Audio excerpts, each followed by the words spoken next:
അവിടെ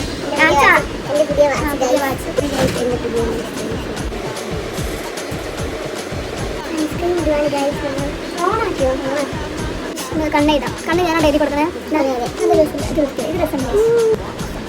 ഒരു ഓർഡറില്ലാത്ത ഗിഫ്റ്റ് അടിക്കുന്നേ. ഒരു ഓർഡർ ഇല്ല. പക്ഷെ എന്തൊക്കെ ചെയ്യണം ഒന്നും അറിഞ്ഞോ. അതിന് കളയുന്ന സമയമായി. തൊട്ടുകൂടി വെച്ച കഴിഞ്ഞിൻ്റെ മേക്കപ്പ്. പിന്നെ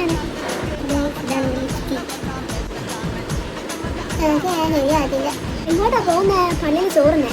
ഒരുങ്ങത് കണ്ടാൽ നമ്മൾ വേറെ എങ്ങോട്ടേക്കാ പോകും. ഞങ്ങളുടെ റൂമിലെ മൂട്ട് സന്തതിയാണ്. മൂട്ട് സന്തതി വരുന്ന ലക്ഷത്തേക്ക് അങ്ങനെ പുറത്തേക്കൊണ്ട് വരില്ല കേട്ടോ. റൂമിൽ ഇങ്ങനെ പോയി അടിക്കുന്ന പോലെ അടിക്കുന്നു. അതെ അതെ, ഇതിനെ പോലെ അല്ല. ഇതിനെ പോലെ ആരും ആവരുത്.